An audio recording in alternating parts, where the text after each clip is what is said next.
So, ipapakilala ko na po ang Teddy Bear. So, pasok Teddy Bear. Ayan.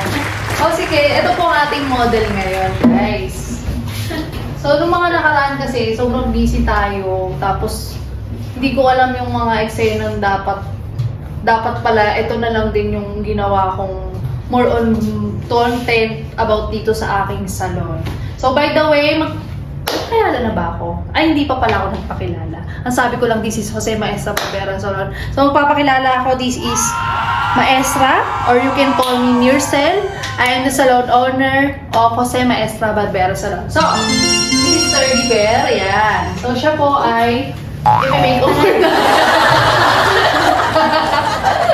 Ayan. Ito nakakita niyo naman yung wig, di ba? Wasak na sa kanila. So, ano gusto mong mangyari?